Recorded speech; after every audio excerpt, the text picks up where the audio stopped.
نحمده ونصلي على رسوله الكريم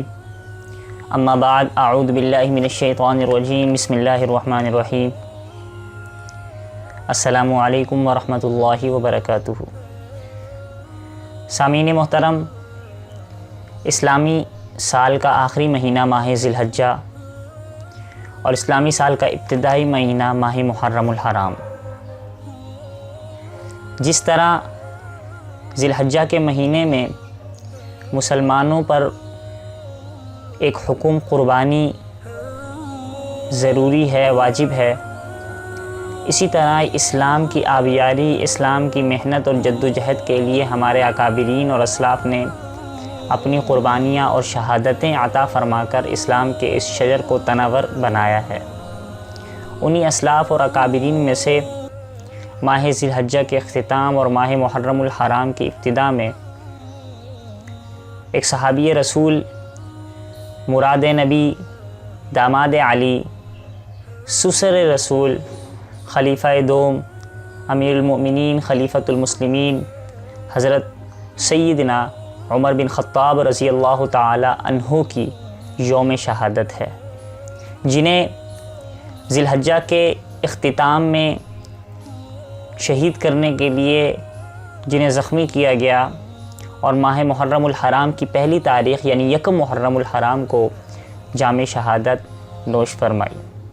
حضرت سیدنا عمر بن خطاب رضی اللہ تعالی عنہ وہ جلیل القدر صحابی ہیں جن کا مرتبہ اور مقام حضور نبی کریم صلی اللہ تعالی علیہ وآلہ وسلم اور حضرت سیدنا ابو بکر صدیق رضی اللہ تعالی عنہ کے بعد آتا ہے۔ آپ کو یہ اعزاز بھی حاصل ہے کہ آپ قیصر و کسریٰ کے فاتح، بیت المقدس کے آپ ہی فاتح ہیں۔ آپ کی سیرت، آپ کی منقبت، آپ کا منزل، آپ کا مرتبہ، آپ کا مقام انتہائی بلند ہے، جسے مختصر سے وقت میں بیان نہیں کیا جا سکتا، اور آپ کی زندگی کا ایک ایک گوشہ مسلمانوں کے لیے مشعل راہ ہے۔ لہذا آج کی اس نشست میں آپ کی زندگی کی چند خصوصیات احادیث مبارکہ کی روشنی میں انشاءاللہ ذکر کرنے کا ارادہ ہے۔ اللہ رب العزت ہمیں صحابہ کرام رضوان اللہ تعالی مجمعین کی زندگیوں کو درست سمجھنے اور اس پر عمل پیرا ہونے کی توفیق مرحمت فرمائے۔ سامعین محترم، ان ابتدائی خصوصیات میں سے پہلی خصوصیت کہ جس طرح حضور نبی کریم صلی اللہ تعالی علیہ وآلہ وسلم پیر ہیں، مرشد ہیں، اور سارے صحابہ رضوان اللہ تعالی علیہ مجمعین وہ حضور نبی کریم صلی اللہ تعالی علیہ وآلہ وسلم کے مرید ہیں، شاگرد ہیں۔ حضور پیر، صحابہ مرید، لیکن ایک صحابی ایسے ہیں جو نہ صرف مرید ہیں بلکہ مراد نبی بھی ہیں۔ یہ واحد صحابی ہیں جو مراد نبی ہیں۔ مراد نبی کا مطلب کہ حضور علیہ الصلاۃ والسلام کی چاہت، حضور علیہ الصلاۃ والسلام کی مراد، حضور علیہ الصلاۃ والسلام کی دلچسپی حضرت سیدنا عمر بن خطاب رضی اللہ تعالی عنہ کو مانگنے میں تھی کہ جو احادیث مبارکہ میں دعاؤں کا تذکرہ ملتا ہے کہ اللہم اعز الاسلام بعمر بن الخطاب او بعمر بن الحشام، کہ یا اللہ اسلام کو عزت عطا فرما یا تو عمر بن خطاب سے یا عمر بن حشام سے، کہ عرب کی دھرتی پہ قریش مکہ میں یہ دو شخصیت ایسے تھے کہ جن کی جلالت، جن کا بلند مقام، جن کی سرداری مشہور تھی۔ حضور علیہ الصلاۃ والسلام کی تمنا اور التجا یہ تھی کہ ان میں سے کوئی ایک دائرہ اسلام میں داخل ہو جائے تو اسلام کو عزت اور شوقت مزید عطا ہو جائے گی۔ تو عمر بن حشام جو ابو جہل تھا، وہ تو اس کے حصے میں تو یہ قسمت نہ تھی، اس کے حصے میں تو ذلت تھی، لیکن اللہ رب العزت نے یہ عزت، یہ قسمت، یہ مرتبہ، یہ مقام سیدنا عمر بن خطاب رضی اللہ تعالی عنہ کو عطا فرمایا تھا۔ اور وہ واقعہ انتہائی مشہور و معروف ہے کہ جب سیدنا عمر بن خطاب رضی اللہ تعالی عنہ قتل کے ارادے سے نکلے تھے، لیکن راستے میں جو ہے سچویشن بنی، جو حالات پیدا ہوئے جنہوں نے سیدنا عمر بن خطاب رضی اللہ تعالی عنہ کی دل کی حالت کو چینج فرمایا، اور آپ حضور علیہ الصلاۃ والسلام کی خدمت میں آ کر دائرہ اسلام میں داخل ہو گئے۔ اور آپ خود فرماتے ہیں کہ میں رسول اللہ صلی اللہ علیہ وسلم کے شدید ترین مخالفین میں تھا، پھر بھی جب نبی کریم صلی اللہ علیہ وسلم کے خدمت اقدس میں حاضر ہوا، صفا کے قریب ایک گھر میں میں آپ علیہ الصلاۃ والسلام کے سامنے بیٹھ گیا۔ آپ علیہ الصلاۃ والسلام نے میرا گریبان پکڑ کر فرمایا کہ اے خطاب کے بیٹے، اسلام قبول کر لو، الہی اسے ہدایت عطا فرما۔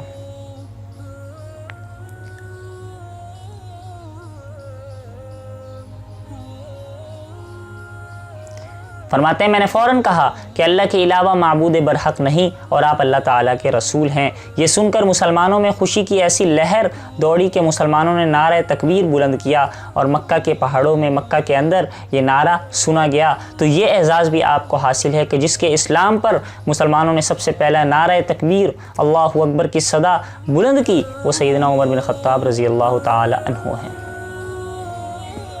اور اب تک مسلمان چھپ چھپا کر نماز پڑھا کرتے تھے، لیکن سیدنا عمر بن خطاب رضی اللہ تعالی عنہ کے اسلام لانے سے مسلمانوں کو وہ عزت ملی کہ قریش مکہ کے سامنے جا کر مسجد الحرام میں نماز ادا فرمائی،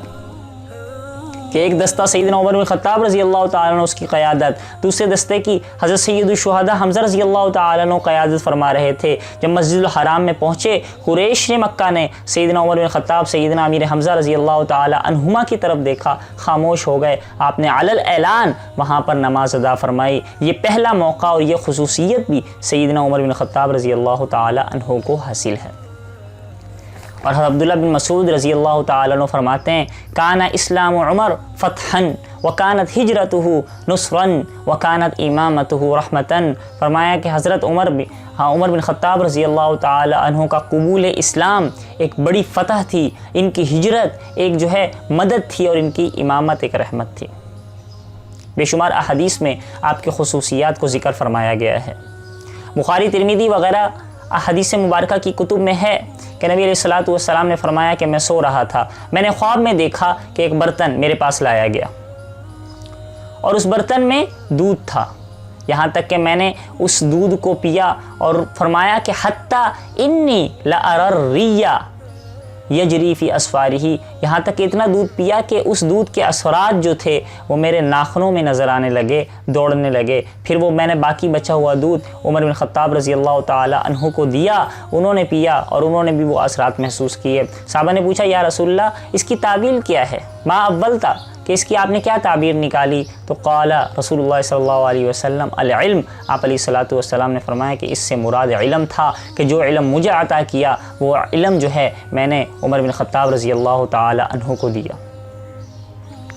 ایک حدیث میں آپ علیہ الصلوۃ والسلام نے ارشاد فرمایا کہ ان اللہ جعل الحق علی لسان عمر وقلبہ، کہ بے شک اللہ تعالیٰ نے عمر کی زبان پر حق کو اور عمر کے دل پر حق کو جاری فرما دیا۔ یہی وجہ ہے کہ آپ اسلام کے لیے انتہائی جلالی شان رکھا کرتے تھے، اسلام کے خلاف کوئی بات آپ برداشت نہیں کیا کرتے تھے۔ ایک حدیث میں آپ علیہ الصلوۃ والسلام نے ارشاد فرمایا کہ ان الشیطان لا یخاف منک یا عمر، کہ اے عمر شیطان تم سے ڈرتا ہے، اور یہاں تک ڈرتا ہے کہ جس راستے سے عمر گزرتا ہے، شیطان اگر اس راستے سے گزر رہا ہو تو اپنا راستہ تبدیل کر دیتا ہے۔ آج بھی جو شیاطین قسم کے لوگ ہیں وہ سیدنا عمر بن خطاب رضی اللہ تعالیٰ عنہ کے نام سے، سیدنا عمر بن خطاب رضی اللہ تعالیٰ عنہ کی شان، مرتبے اور مقام سے ڈرتے ہیں۔ آج کا کفر بھی یہ بات ماننے کو تیار ہے کہ عمر جیسا کوئی اور خلیفہ اگر اسلام کے پاس آ جاتا تو پوری دنیا پر مسلمانوں کی اور اسلام کی حکومت ہوتی۔ اور ایک حدیث مبارکہ میں یہ خصوصیت آپ کو عطا کی گئی کہ آپ علیہ الصلوۃ والسلام نے ارشاد فرمایا کہ پہلی جو امتیں گزری ہیں ان میں کچھ محدث ہوا کرتے تھے، محدثون، اور میری امت میں اگر کوئی ایسا محدث اور ایسا کوئی ملہم ہے تو سیدنا عمر بن خطاب رضی اللہ تعالی عنہ ہیں۔ یا محدث اور ملہم سے مراد وہ شخص کہ جس کی رائے اور نظریے کے مطابق اللہ رب العزت وحی بنا کر نازل فرمائے۔ سیدنا عمر بن خطاب رضی اللہ تعالی عنہ وہ خاص شخصیت ہیں کہ جن کی رائے اور نظریے کے مطابق اللہ تعالیٰ نے قرآن مجید فرقان حمید میں کئی مقامات پر وحی اور آیات نازل فرمائی ہیں۔ انشاءاللہ انہیں بھی آئندہ ذکر کیا جائے گا۔ اور آپ کو یہ بھی اعزاز حاصل کہ نبی علیہ الصلوۃ والسلام نے ارشاد فرمایا لو کان بعدی نبی لکان عمر، اگر میرے بعد کوئی نبی ہوتا تو وہ عمر ہوتا۔ وہ خصوصیت وہ فضائل، وہ مناقب، وہ عادات، وہ اخلاق جو انبیاء میں ہوتے ہیں، وہ اخلاق سیدنا عمر بن خطاب رضی اللہ تعالی عنہ میں بدرجہ اتم موجود تھے۔ لیکن چونکہ حضور علیہ الصلاۃ والسلام پر ختم نبوت کا دروازہ بند، آپ آخری نبی، آپ کے بعد کسی نبی نے آنا نہیں، لہذا نبوت آپ پر ختم ہو گئی، آپ کے بعد کوئی نبی نہیں ہے۔ اگر ہوتا خدا نخواستہ تو فرمایا کہ لکان عمر، وہ عمر ہوتا۔ اور آپ کی شہادت جو ہے اس کی پیشن گوئی بھی آپ علیہ الصلاۃ والسلام نے پہلے ہی سے، ابتدا ہی سے فرما دی تھی کہ ایک مرتبہ حضور علیہ الصلاۃ والسلام نے سیدنا عمر بن خطاب رضی اللہ تعالی عنہ کو سفید کپڑوں میں ملبوس دیکھا۔ آپ علیہ الصلاۃ والسلام نے پوچھا کہ اے عمر، یہ کپڑے جدید ہیں یا نئے ہیں یا پرانے ہیں؟ سیدنا عمر بن خطاب رضی اللہ تعالی عنہ نے عرض کیا یا رسول اللہ جدید ہیں۔ آپ علیہ الصلاۃ والسلام نے ارشاد فرمایا کہ البس جدیدن وعش حمیدن ومت شہیدن، کہ اللہ تعالیٰ کو البس جدیدن کے نئے کپڑے پہنو، وعش حمیدن اور اچھی زندگی بسر کرو، ومت شہیدن اور شہادت کی موت مرو، شہادت والی جو ہے موت تمہیں عطا ہو۔ اور وہی دعا اور وہی پیشن گوئی قبول ہوئی۔ آپ دعا مانگا کرتے تھے کہ اللہم ارزقنی شہادتاً فی سبیلی وجعل موتی فی بلد رسولی، یا اللہ مجھے اپنے راستے میں شہادت عطا فرما اور اپنے رسول کے شہر میں موت عطا فرما، شہادت والی۔ حضرت حفصہ رضی اللہ تعالی عنہا نے سنا تو عرض کرنے لگیں یہ کیسے ہو سکتا ہے، ام المومنین ہیں، کہ نبی کے شہر میں شہادت کیسے ملے؟ تو آپ نے فرمایا کہ اللہ تعالیٰ جس مقام پر جہاں چاہے اللہ تعالیٰ اپنے حکم کو وہیں بھیج سکتے ہیں۔ اور ایسے ہی ہوا کہ مدینہ منورہ میں مسجد نبوی میں فجر کی نماز کی ادائیگی کے دوران آپ کو شہید کیا گیا۔ وہ انتہائی ایک طویل واقعہ ہے کہ کس طریقے سے آپ کو شہید کیا گیا۔ اللہ تعالیٰ نے آپ سے بے شمار کام لیے، اور آج جو ہم تک اسلام پہنچا ہے وہ انہی حضرات کی قربانیوں اور محنتوں سے ہم تک اسلام پہنچا ہے۔ ان کا مرتبہ، ان کا مقام اور ان کی جو ہے منزلت ہمیں معلوم ہونی چاہیے، عظمت و فضیلت معلوم ہونی چاہیے، اور ویسے ہی ان کی عظمت اور فضیلت ہمارے دلوں میں ہو، تاکہ ان کے نقش قدم پر چلنے کی ہم اور ہمارے جو نسلیں آگے آ رہی ہیں وہ کوشش کریں۔ اللہ رب العزت ہمیں سیدنا عمر بن خطاب رضی اللہ تعالیٰ عنہ کی عظمتوں اور فضیلتوں سے واقفیت اور ان کے نقش قدم پر چلنے کی توفیق مرحمت فرمائے۔ وما علینا الا البلاغ۔